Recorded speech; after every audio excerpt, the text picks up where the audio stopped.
Here at Windsor, the late Queen has been laid to rest after a day of ceremony and sorrow in which the nation and the world bade farewell.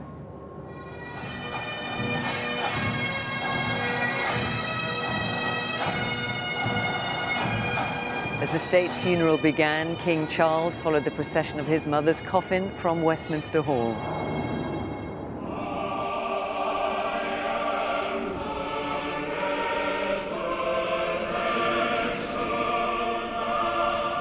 The coffin was carried into Westminster Abbey for a service attended by 2,000 guests, including 500 foreign leaders, royals and dignitaries. All the generations together, the Queen's grand and great-grandchildren in solemn procession. All who follow the Queen's example and inspiration of trust and faith in God can with her say, "We will meet again."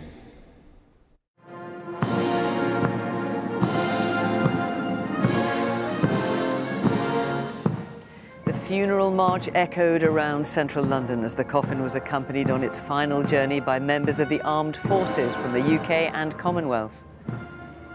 Around the country, people gathered in towns and cities to watch the funeral and pay their own respects.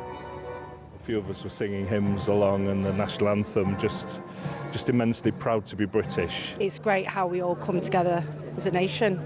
She'll never be forgotten, will she? Ever, ever.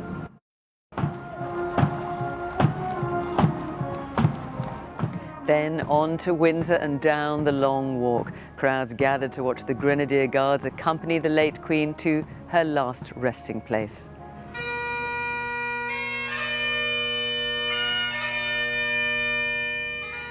And the final glimpse of the Queen's coffin before she was buried in a private ceremony in St. George's Chapel here this evening.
Good evening from inside the grounds of Windsor Castle, the final resting place of the late Queen.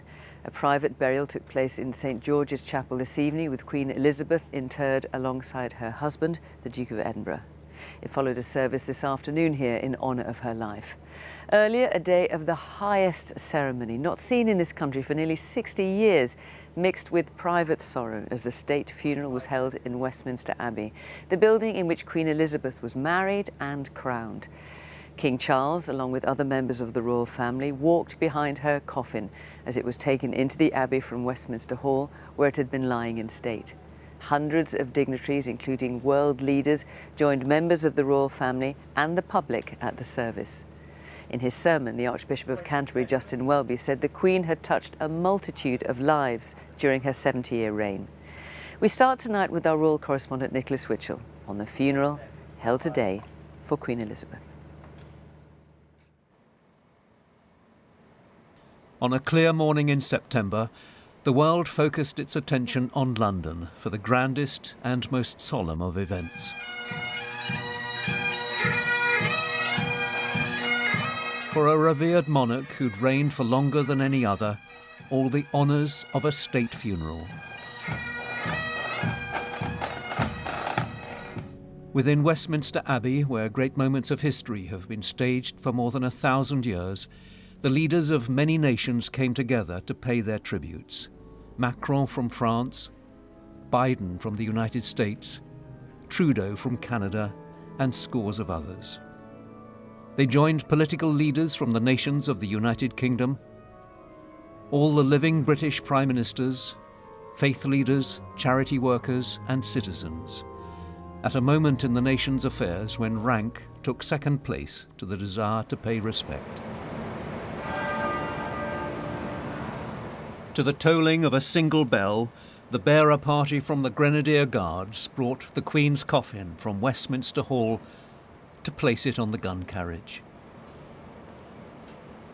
At 10:45, the order was given for the cortege to step off. Funeral procession! Minus 10! Slowly! March!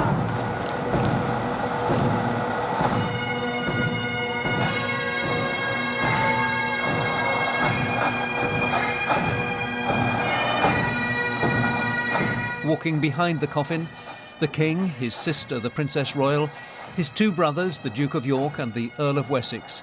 Behind them, the Prince of Wales and his brother, the Duke of Sussex. From the Palace of Westminster, around Parliament Square and into Broad Sanctuary, the gun carriage was drawn by 142 members of the Royal Navy.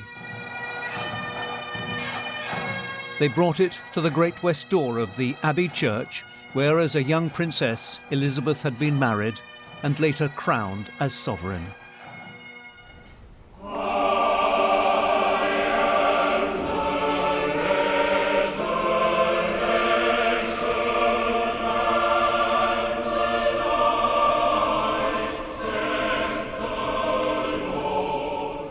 As the coffin was borne up the Abbey's central aisle, among the family members walking behind, two small figures, Prince George and Princess Charlotte, aged 9 and 7 respectively, attending this most solemn of state occasions. On the coffin, a wreath with rosemary for remembrance, myrtle, the symbol of a happy marriage, and English oak, symbolising the strength of love. And a card handwritten by the King in loving and devoted memory, Charles R. In profound thanksgiving, we come to this house of God. We gather from across the nation, from the Commonwealth, and from the nations of the world, to mourn our loss, to remember her long life of selfless service.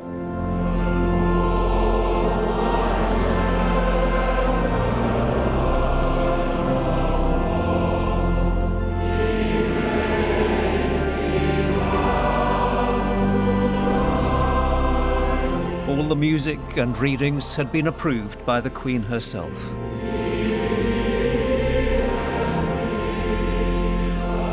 Included a hymn sung at her wedding. In his sermon, the Archbishop of Canterbury spoke of a life devoted to duty. People of loving service are rare in any walk of life. Leaders of loving service are still rarer.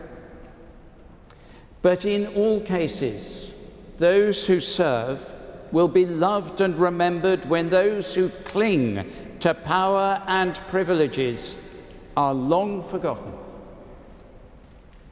The grief of this day, felt not only by the late Queen's family, but all round the nation, the Commonwealth and the world, arises from her abundant life and loving service, now gone from us.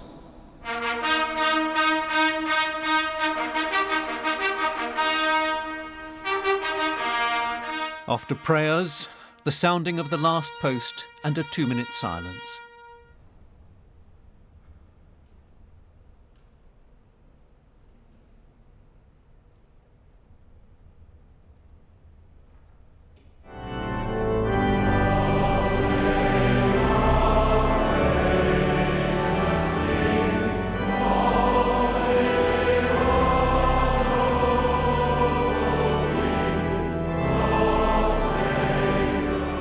national anthem was sung, and the coffin was borne from the abbey on the shoulders of the Grenadier Guards.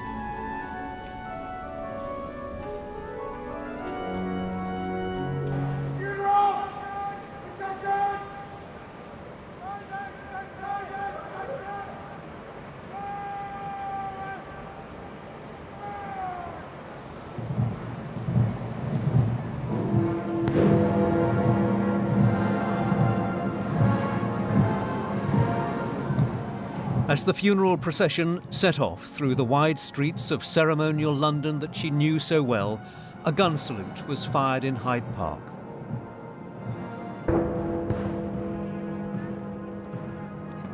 The procession was led by the Royal Canadian Mounted Police, Canada, the Commonwealth country she visited more than any other.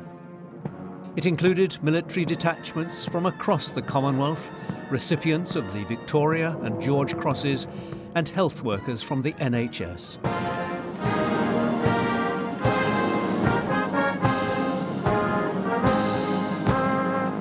The gun carriage was drawn up Whitehall and past the cenotaph, where the standards of the Royal British Legion were lowered in respect.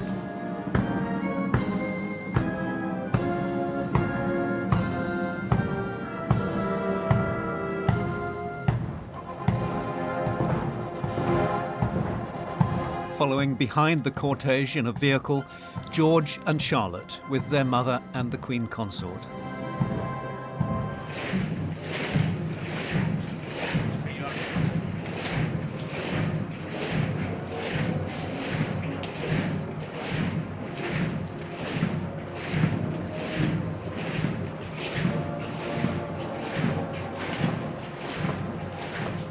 The procession stretched the length of the Mall and beyond.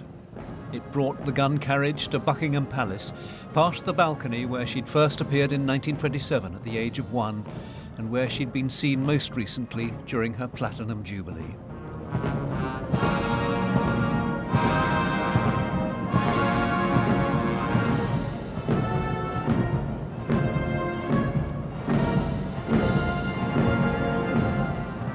Up Constitution Hill to Wellington Arch, close to her childhood home on Piccadilly. The military detachments and the bands were drawn up. 3 generations of the royal family watched. The bearer party placed the coffin in the state hearse for the final departure from the capital.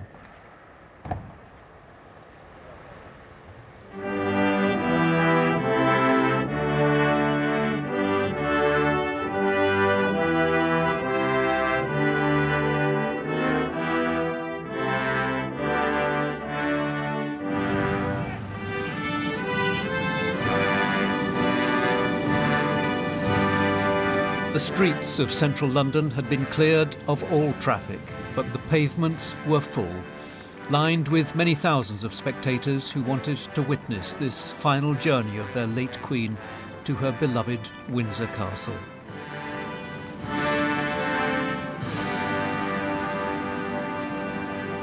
The grey of the city gave way to the green fields of Berkshire.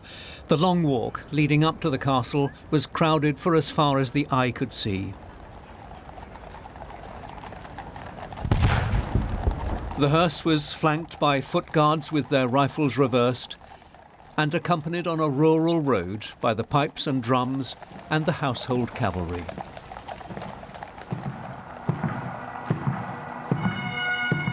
The hearse made its way up the long walk.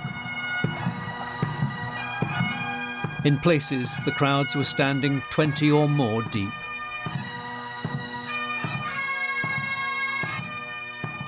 It was at Windsor that the Queen could indulge her passion for horses.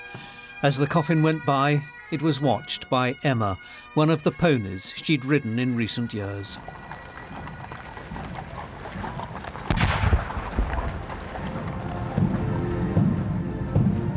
As the hearse entered the main quadrangle of the castle, 2 of the Queen's corgis had been brought out by the Queen's staff. Watching the coffin's arrival at the castle, the King and other members of the family.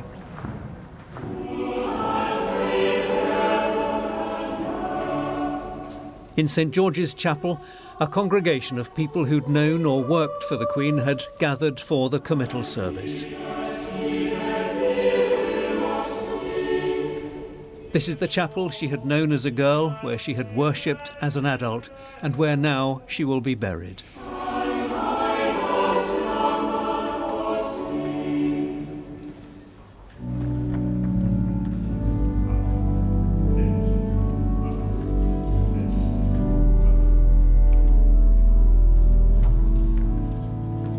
The Queen's coffin was placed on the catafalque. The Dean of Windsor spoke of her uncomplicated Christian faith and her reassuring presence. In the midst of our rapidly changing and frequently troubled world, her calm and dignified presence has given us confidence to face the future as she did, with courage and with hope. At the conclusion of the service, the instruments of state, the imperial state crown, the orb and the sceptre, which had been presented to the Queen at her coronation, were removed from the coffin and placed on the high altar.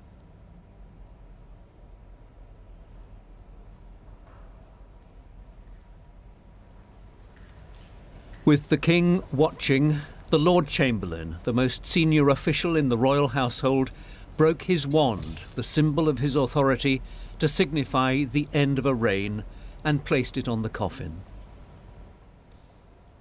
Go forth upon thy journey from this world, O Christian soul, in the name of God the Father Almighty, who created thee, in the name of Jesus Christ, who suffered for thee, in the name of the Holy Spirit, who strengtheneth thee. The public lamentation for the life and reign of Elizabeth II was coming to a close.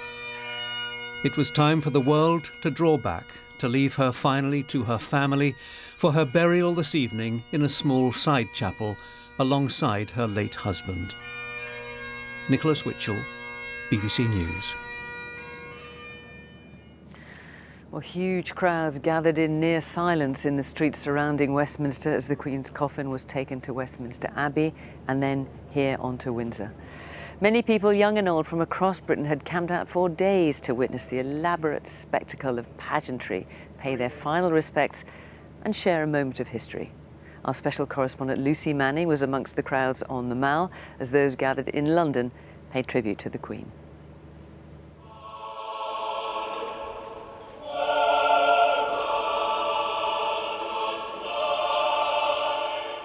Inside the Abbey, kings, queens, presidents and prime ministers.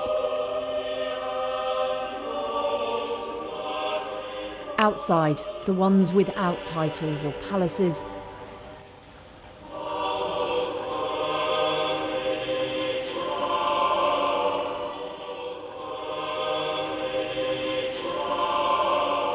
But a rich, collective love for the Queen, almost beyond compare. Her country.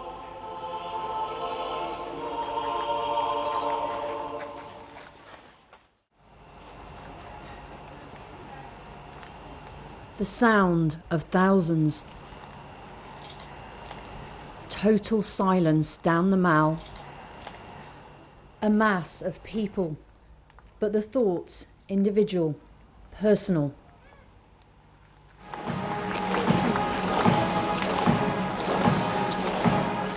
The final goodbye. No one wanted this moment to end. They knew that would be the end of this era. From early morning, thousands had streamed onto the Mall, determined to surround the Queen on this journey. I've got a beautiful picture of my mum. So. From Birmingham, sisters Pam and Alice, also mourning their mother. Our mum would sit in front of the telly when the Queen speak, and she would always used to be quiet around my friends on telly. And my mum always said, if it wasn't for her, we wouldn't be here. When we was growing up, she She always told us that the Queen invited us Indian people here. You're like staring away at everybody, aren't you? 3-month-old Bobby will never know the Queen. She's been such an inspiration, a lady. Bringing Bobby was about, yes, she's part of history, but it's something we'll be able to talk about. The words and music from the service filled the Mall, captivating, moving this open-air congregation.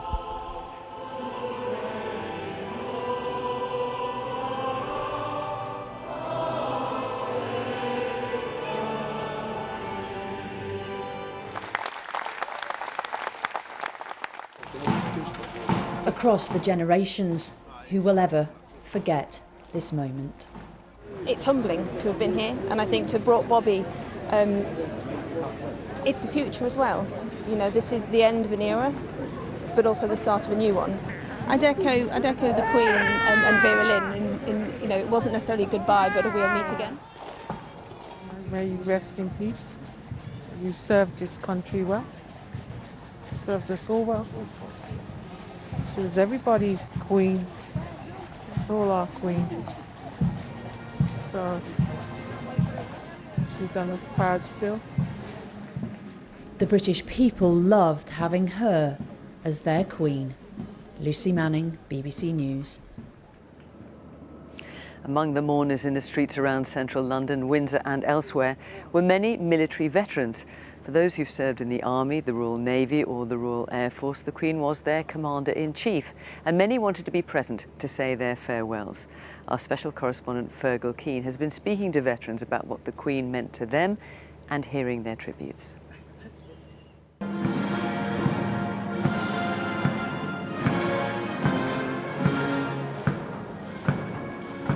Once he was a soldier.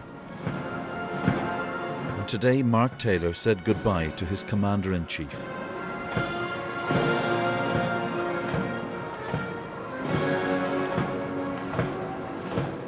He is a veteran of Kosovo and Iraq.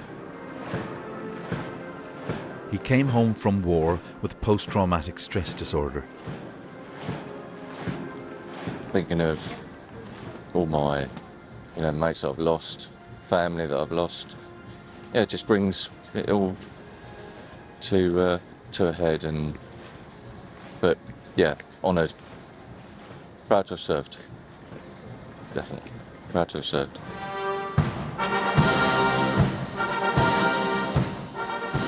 There were veterans from across the services.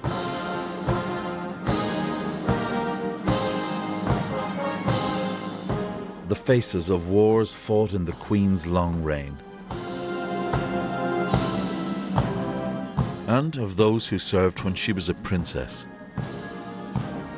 Like Robin Rowland, now 100. He fought in the jungles of Burma in World War II. I was glad to be given a job which involved fighting in the front line and fighting along with my colleagues. She has made her subjects look at themselves, and if there's anything to be done which is a right and wrong way of doing it, she has taught them to do the right thing at the right time, and she has endeavoured to tell them what service means and giving yourself to the task in hand.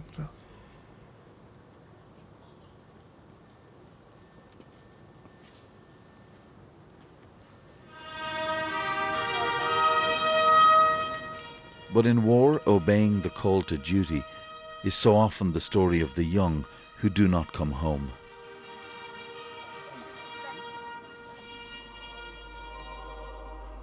Watching today's funeral, Tony and Sandy Lewis. Their 22-year-old son, Conrad, was killed in Afghanistan in 2011. These funeral rites evoking memories of a dead boy. Conrad would have been delighted to have been there, but equally was delighted to have pledged his allegiance to the then Queen Elizabeth. I don't just think of my family, but I think of all those, and especially all those families that were bereaved in Afghanistan.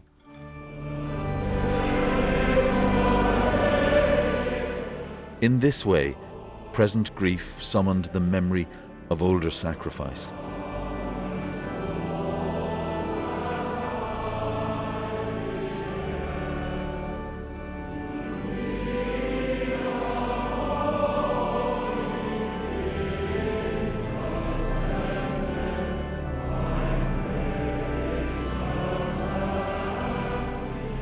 Fergal Keane, BBC News at the Cenotaph. It wasn't just in Westminster and Windsor that people were able to see the Queen's coffin. The 22-mile route from London's Wellington Arch to Windsor Castle provided plenty of opportunities for the public to say a final goodbye. Adina Campbell has been speaking to some of those who went out to witness the moment the Queen's coffin went past on her final journey here to Windsor. Today was always going to be a family occasion. In Hounslow, West London, the Lopez family would normally be celebrating Ivana's birthday, but those plans have been pushed aside, and cheer has been replaced by silence.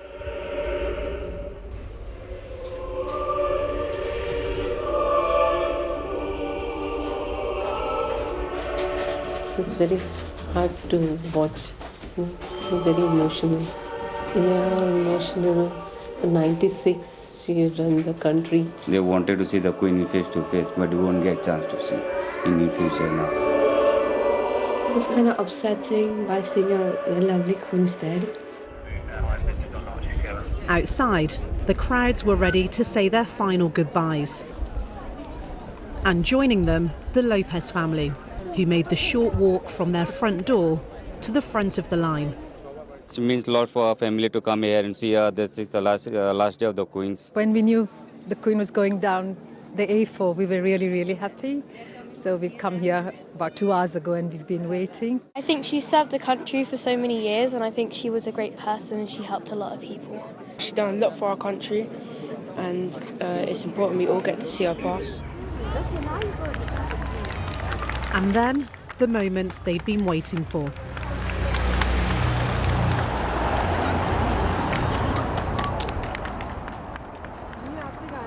You've come from Goa. Tell me what it means for you and your family. The Queen has allowed for other people to come here and to work, and now since we are here for so many years, it's like a home for us. It was really emotional. We were just clapping just to give her as a token of thanks. A day they and this community say they'll never forget. Adina Campbell, BBC News, Hounslow. A private ceremony took place here in Windsor tonight as the Queen was finally laid to rest. Earlier, the famous Long Walk here was packed, with thousands of people joining members of the armed forces to watch her final journey into the castle. My colleague Rita Chakrabarti was out and among the crowds today as Windsor remembered its most famous resident, the Queen. The view from the Long Walk, recorded by thousands of devotees. This was not a crowd of world leaders or dignitaries, but of ordinary people who came to say goodbye. I know. Been quite emotional through most of it, actually, to tell the truth, which is generally not me, so, and you. Yeah, absolutely, yeah. Yeah, we just had to come up to witness it, like. Yeah. It's made me feel very emotional, but it was nice to see her come home and to say my final goodbye.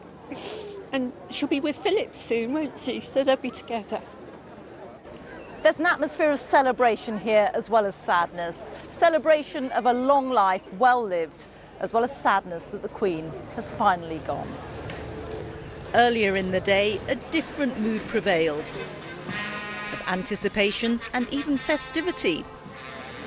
Some had evidently been here for hours, but young and not so young were all here to say farewell.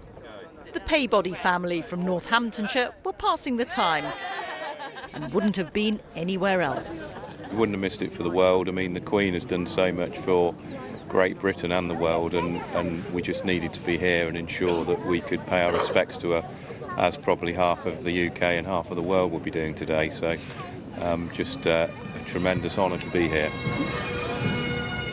Headmistress Rhian Thornton camped out overnight, even though she didn't have far to come. I live in Windsor and I work at the school, Upton, just over there. So we've got a little group of Upton families here, all here together. We used to wave to the Queen on her way to Royal Ascot as a school, so I wanted to just come and wave one last time for myself. Many others came from far afield. We got here at 10 o'clock last night, so we've been here all night.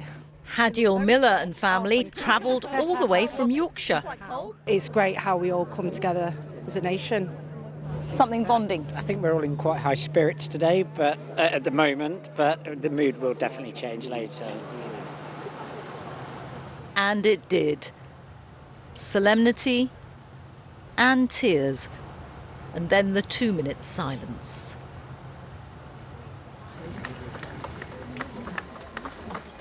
As the procession with the hearse went past, applause rippled up the long walk, with people showing their appreciation in the simplest way. It was quiet, but there was deep emotion too. She's been a constant presence in all of our lives from, she's the only monarch that we know and remember, so it's lovely to see her last moments here. It's wonderful to be here with so many people of from all over the country, and to pay our final respects to the Queen, her final long walk.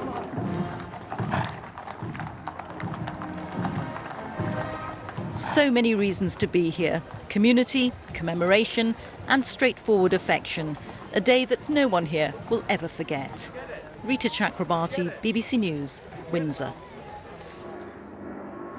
Well, let's go live now to Daniela Ralph. And Daniela, Windsor came out in force, as we saw there, to pay tribute to its most famous resident, and Windsor was somewhere that meant a great deal to the late Queen. Yes, it did. Windsor has been her home in recent years. It was where she was based during the COVID lockdown. It's where she celebrated baptisms and weddings during her reign. It's where she worshipped at Easter in particular with her family, and it is where we saw her say that last lonely farewell to her husband, Prince Philip. So Windsor is fittingly the Queen's final resting place. This evening, she has been buried here in the King George VI Memorial Chapel alongside her husband and with her father, mother and sister. And at the end of a day where the royal family has shared so much of its grief with the public, this was a private moment for them. A chance for those who knew the Queen best, for those who loved her the most, to say goodbye away from the public gaze. Daniela Ralph, thank you. Well, as we've heard, the service in Westminster Abbey was attended by more than 2,000 people, which included heads of state from around the world as well as foreign royalty. Aside from the security challenges, the day also brought some diplomatic sensitivities. Our diplomatic correspondent James Landale looks at the day world leaders descended on London to pay their respects. As the King's car passed the many Commonwealth flags en route to the Abbey, it was clear that this funeral transcended national borders.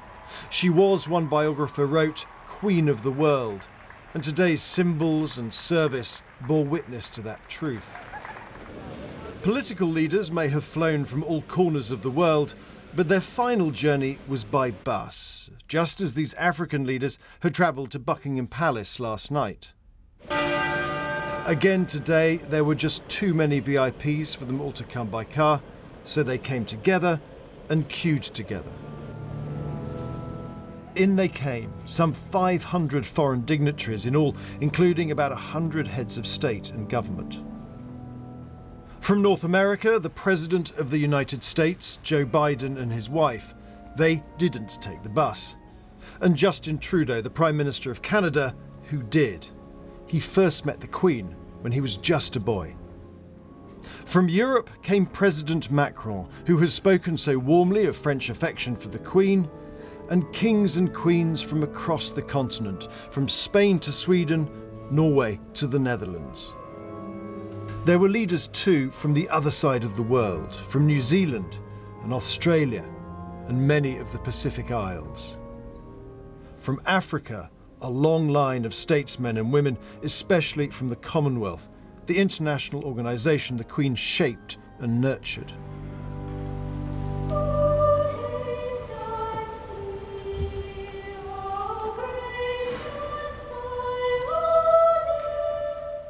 And it was on the Commonwealth that so many prayers dwelt. With gratitude, we remember her unswerving commitment to a high calling over so many years as Queen and head of the Commonwealth. Let us give thanks for Queen Elizabeth's commitment to the Commonwealth throughout her reign. Then, as the service ended, it was time for the foreign guests to get back to their queues and their buses. And yes, that is the King and Queen of Spain, waiting in line like the rest. As for the President and some other leaders, well, it was straight to the airport, next stop New York, and a big United Nations summit. Back in the Mall, the Queen's coffin continued its procession, escorted by Mounties from Canada, a country she liked to call home, and an array of servicemen and women from across the Commonwealth, a body to which she had devoted her life and which today, in return, honoured her memory. James Landale, BBC News. The Queen died on the 8th of September in Balmoral, and since acceding to the throne, King Charles has taken part in services of remembrance in all the nations of the country. In a moment, we'll hear from our correspondent Howell Griffith in Wales and Emma Vardy in Northern Ireland. But first, our Scotland editor James Cook on the events held today in honour of the Queen across the UK. 400 miles north of London, a lone lament for Elizabeth. The Royal Yacht Britannia is long retired, but its crew will never forget serving their Queen. It's a sad moment and it's a sad day today because you'll never ever get the likes of Her Majesty the Queen again. She was one of. She was loved throughout the world. She was a monarch, she was a sovereign, and she was a mother. And in a way, she was our mother on here. She was respected here too, outside her Edinburgh home, the Palace of Holyrood House, at the foot of the Royal Mile. Last week, this ancient thoroughfare, where history seeps from every stone, was packed as the Queen lay in rest here at St Giles Cathedral. Today, with the funeral underway in London, it is quieter, but by no means silent. On Royal Deeside, though, where the Queen spent her final hours, the funeral was a private affair, observed away from the cameras. But not everywhere was closed. Back in Edinburgh, the Crichtons, visiting from New Zealand, found a pub which was showing the ceremony. The Queen and the royal family, despite being many, many thousands of miles away, we followed them and we felt that they were still part of our lives. And yet, closer to home, a very different view. Is the monarchy important to you and your life? No. They're symbols, but I don't see how they impact my life at all. There's no use for it for us. All it is road closures at the end of the day. And I get, obviously, the Queen's been doing it, she was doing it for over 70 years, which is amazing. She didn't choose that life, and that's something that we do sympathise with a little bit. But yeah, no, it's not our... I don't think we need it anymore.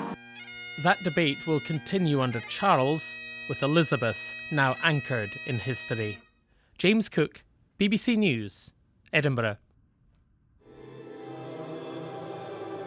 A faithful few feeling part of something much greater. At St Elvan's Church in Aberdare, they came to share their grief and show their reverence. It was very emotional and I think we all cried. I think it was first when she came out and they put her coffin on the carriage. That's the bit that got me.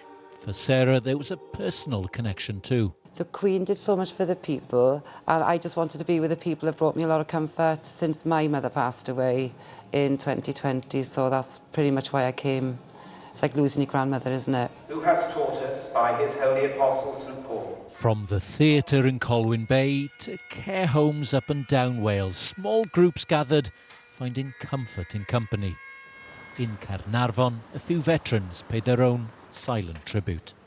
Unlike other parts of the UK, there were no ceremonial events in Wales today to mark the funeral, no big screens in public places.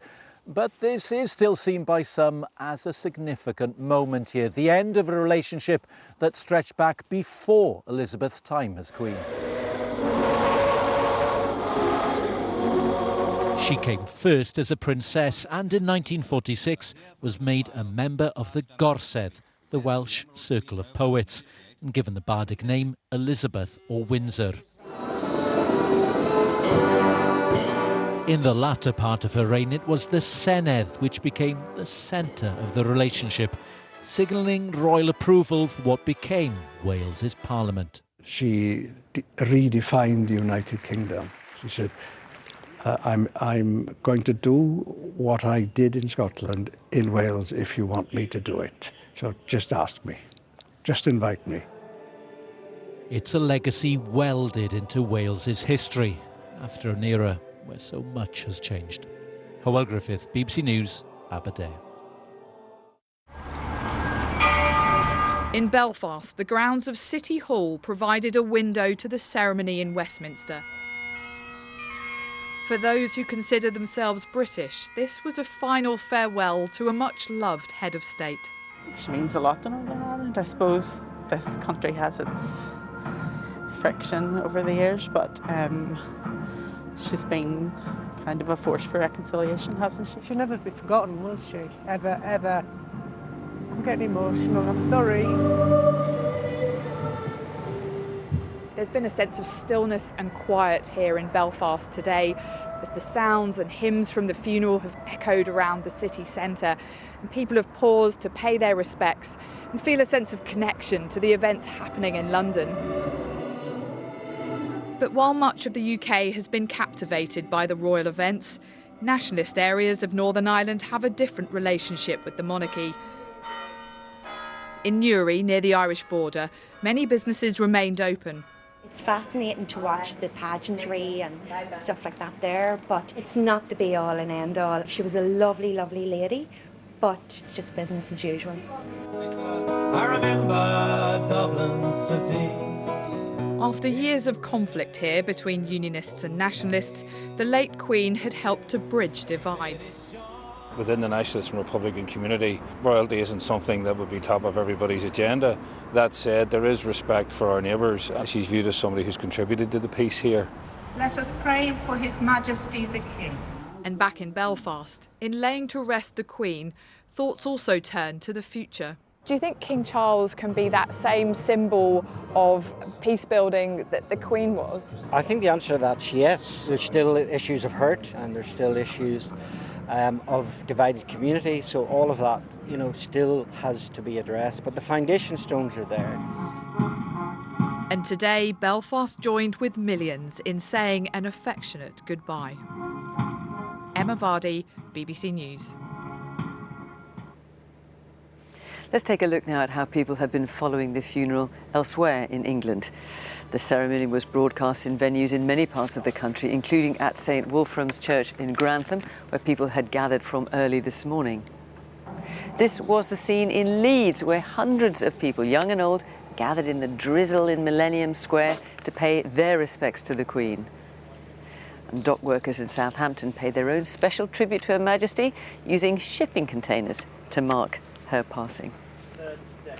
While along the south coast at Dover, the late Queen's image has been projected onto the cliffs and can be seen for miles around. In villages, towns and cities across the length and breadth of the country, people came together today to watch the funeral in an act of public remembrance. Our special correspondent, Ed Thomas, is in Hull tonight, and we can join him there now. Ed. Yes, Fiona, this is Hull's City Hall, and we're standing in Queen Victoria Square, hundreds of miles from the capital. But the heaviness and significance of the today was very much felt here. Hours before the state funeral, people were talking in hushed tones here. And for those who came to watch on the big screen, there was a deep respect for the Queen. And for some, there was also a personal connection. From Westminster Abbey to the Humber, this was Hull's day to look back. Everyone sort of come together and the children will remember and hopefully they'll tell their children. Moments never to be forgotten. So historic and so special, and he's just such a good role model.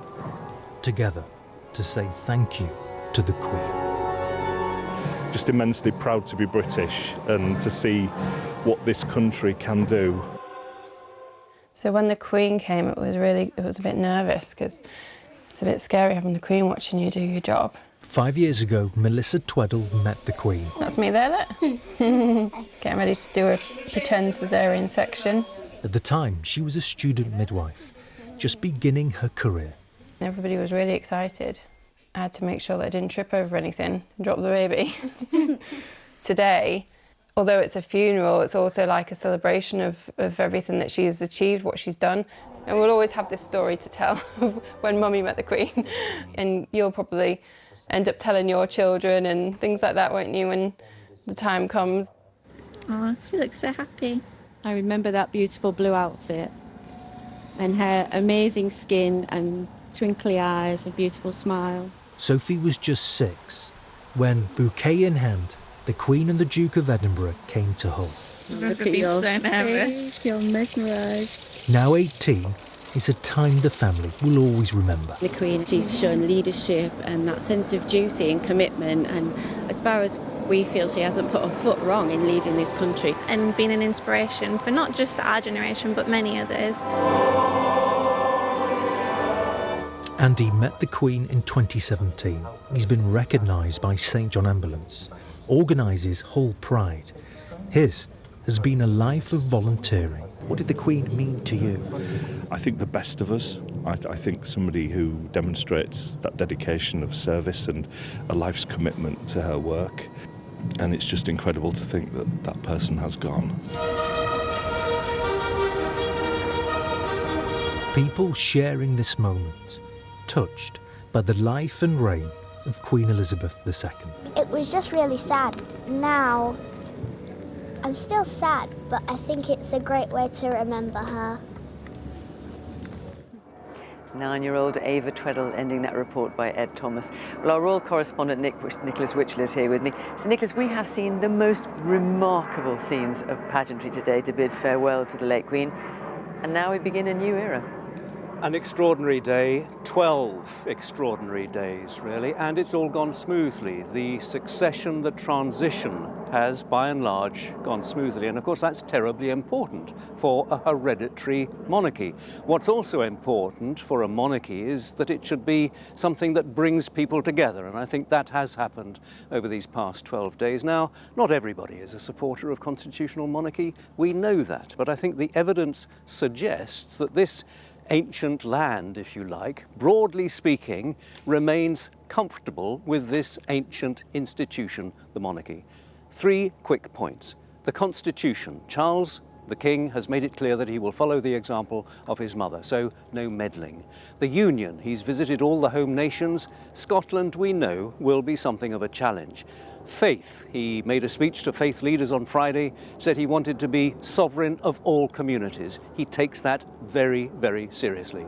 The realms, the countries of which the British monarch is also head of state, we know that some of them are reviewing their links to the crown. Buckingham Palace really quite relaxed and realistic about this. These things are going to take months, no, years to really settle down. But what of the immediate prospect as these heightened emotions settle down and we return to normal?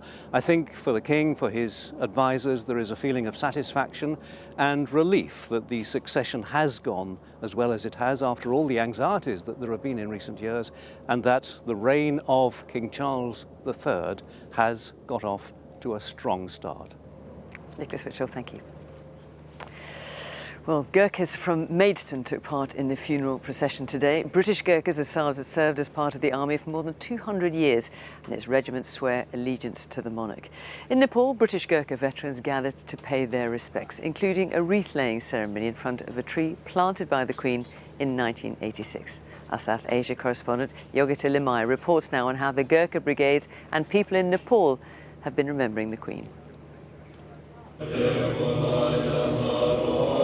Thousands of miles from London, beyond the boundaries of faith and nationalities. Shared respect for the Queen.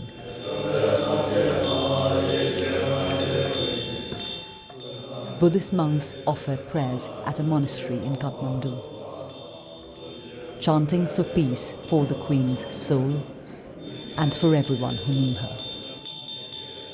Major Bhim Bahadur Gurung, a retired British Gurkha, served as the Queen's orderly in 1975. Today, I got opportunity to pray for the Queen, and we wish rest in peace, very lovely, Her Majesty Queen. With a reign spanning 70 years, some who served her couldn't be here. Captain Ram Bahadur Limbu is Nepal's only living recipient of the Victoria Cross. His decades of service meant he was invited to the funeral, but he couldn't travel. And so a condolence book was taken by the British ambassador to his home, 250 miles from Kathmandu. "I'm deeply saddened by the Queen's death," he wrote. She used to speak to us like we were part of her family. She was soft-spoken and had clarity of thought. A lifetime bond with the Queen and her country. Nepal's relationship with the British monarchy is quite different compared to most of South Asia. It wasn't a colony of the British Empire, and one of the reasons is the more than 200-year-old agreement that allows Gurkhas to serve with the UK military. And even among ordinary people here, we found a lot of affection for the British royal family. On the street, we met Divakar Saha, who was eager to talk to us about the funeral. I am very saddened. I respect her. May her soul may remain in peace in heaven.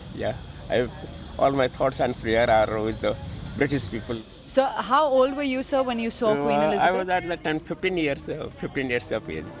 One of the millions around the world who have their own memories of the Queen. From near and far, today they said goodbye. Yogita Limay, BBC News, Kathmandu. Today was the culmination of 11 days of mourning here and around the world. People have attended events in their hundreds of thousands, remembering and paying respect to the Queen, who's been a constant in British life for the 96 years of her life. Our home editor Mark Easton looks at how the country has been remembering the Queen, her life and legacy. I name this ship Queen Elizabeth II. There is a hole in our nation's life where the Queen used to be. Queen Elizabeth II went down to meet the sea. A golden chain has been broken. A requiem played to a kingdom's proud past. When the Queen came to the throne, Britain and the world were still coping with the privations and aftermath of the Second World War, and still living by the conventions of earlier times. Figurehead of the greatest generation, the Queen was respected for values burnished by war. Patient queuing, a fitting act to honour a sovereign who understood the significance of good manners, especially in dark days. We should take comfort that while we may have more still to endure, better days will return. We will be with our friends again. We will be with our families again. We will meet again. Her death detaches living memory from the country's finest hour. But her parting is cloaked in a pall of patriotism that emboldens national self-belief. She and the institution she represents have framed Britain as a country with a special place in history and the world. Representatives from every corner have come to honour our Queen. This is a nation, a commonwealth, a world saying farewell to the longest reigning British monarch. The United Kingdom stands proudly in the spotlight of global attention. But it is a day edged in black. Many in Britain are mourning their Queen, but also the death of an idea. Elizabeth signified a country unwavering in its commitment to duty and to decency. Goodwill is better than resentment. Tolerance is better than revenge. Compassion is better than anger. Above all, a lively concern for the interests of others as well as our own. The Queen understood loss. "Grief is the price we pay for love," she famously wrote in a letter to the US President after 9/11.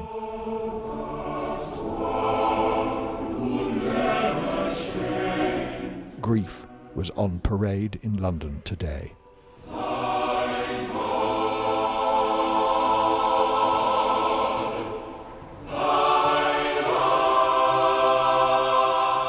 And so her kingdom comes to the moment of farewell. The chapter is complete.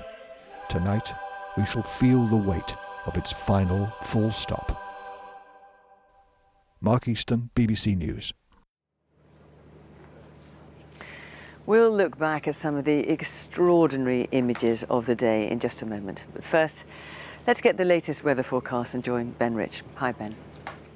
Fiona, thank you. Good evening. The weather stayed fine for today's historic events in London and Windsor. In fact, the sun even came out for a while. But as night fell, the cloud thickened and some splashes of rain worked through. Some damp weather pushing across London and Windsor during this evening. And there is extensive cloud cover currently draped across many parts of the UK. And where you do see some clear spells through the night, there are likely to be some mist and fog patches. The odd spot of rain, not least in the northwest of Scotland.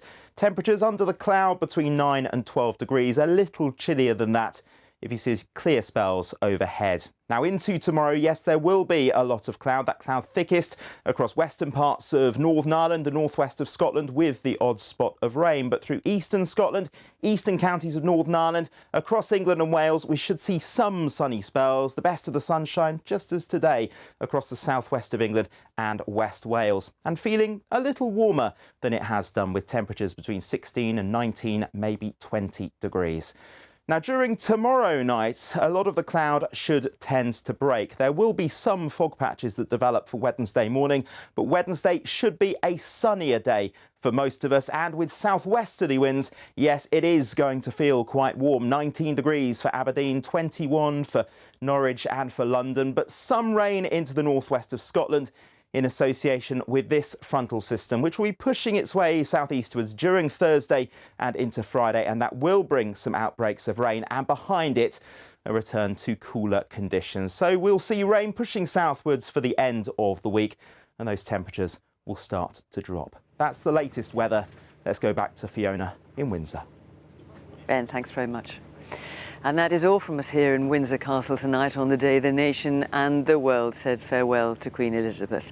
In a moment, we'll join my colleagues across the nations and regions for the news where you are. But first, we'll leave you with some of the spectacular and poignant moments of today, remembering the extraordinary reign of the Queen. From all of us here, good night.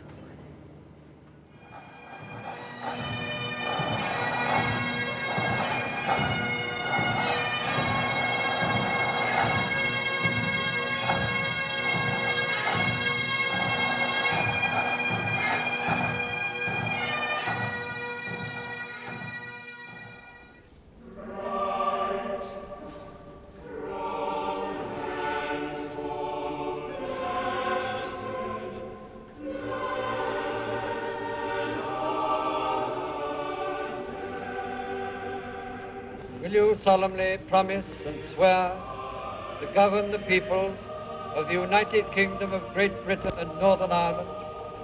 I solemnly promise so to do. Rarely has such a promise been so well kept.